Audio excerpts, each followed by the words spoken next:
Om Swastiastu, kembali lagi di Homemade. Dalam episode kali ini saya akan membagikan pengalaman membuat kue yang masih tetap dalam olahan tradisional atau yang lebih tepat hidangan tradisional.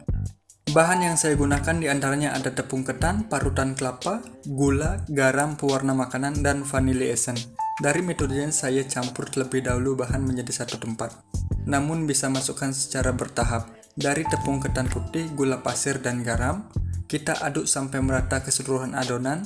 Pastikan juga untuk bahan yang kita campur pertama tidak menggumpal, karena kue tradisional ini tidak menggunakan liquid untuk menyatukan dalam proses mentahnya. Setelah merata, kita masukkan kelapa yang sudah diparut sebelumnya, kita aduk kembali sampai merata, dan setelah itu kita bagi adonan menjadi dua bagian atau tempat. Tahap ini kita akan memberi sedikit pewarna. Untuk video atau cerita dari pengalaman yang saya bagikan cukup menggunakan dua warna, namun jika kamu ingin membuatnya lebih menarik, bisa ditambahkan pewarna makanan lagi, tentunya menyesuaikan selera. Karena berhubung sebelumnya juga saya pernah mencoba dan menikmati kue tradisional ini yang hanya menggunakan dua warna, yang di atasnya merah muda dan di bawahnya menggunakan warna putih dari beras ketannya sendiri.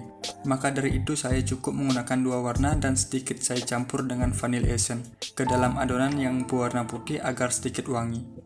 Setelah sudah siap ke tahap berikutnya, saya menggunakan setengah dari masing-masing adonan untuk ditempatkan dalam satu wadah, namun sebelum itu kita oles sedikit minyak ke seluruh bagian dari loyang yang akan saya gunakan. Setelah itu kita bisa masukkan adonan kering yang sudah dicampur. Kita masukkan setengah dari adonan dan kita susun warnanya. Tentu bebas menyusunnya, mau putih di atas boleh, mau merah muda di atas boleh. Ya sekarang musim penting jadi. Setelah adonan kering sudah disusun dalam satu loyang, yang pasti warna yang disusun sudah menyesuaikan selera, kita bisa kukus selama 30 menit dan setelah 30 menit saya angkat loyang yang berisi adonan dan biarkan dingin sebentar. Lalu saya keluarkan adonan dengan cara membalik loyang dan hasilnya kurang sedikit sempurna, terutama dalam teksturnya yang sedikit basah. Namun dari rasa tidak ada yang masalah, tapi mumpung masih ada sisa adonan, saya akan coba dengan metode yang lebih sempurna. Di tahap kedua ini, saya tambah lagi untuk aroma dari kue sengkulun. Untuk alasnya, saya tambahkan daun pandan. Saya pasang rapat dan bertahap agar adonan ketika matang juga tidak terlalu acak-acakan bentuknya. Dari panjang loyang yang berdiameter 10, saya menggunakan 5 helai daun pandan.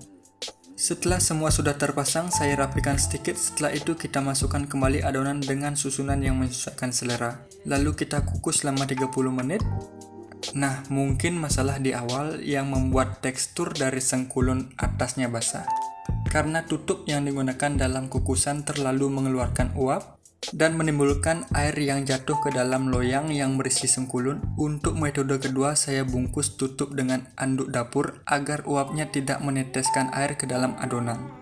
Mungkin metode ini hanya bagus dibuat untuk dinikmati di rumah karena sedikit ribet mengeluarkannya. Tapi kalau ditanya apakah hasilnya sempurna, jujur, dari pribadi ini sengkulun yang paling sempurna sejauh ini saya makan.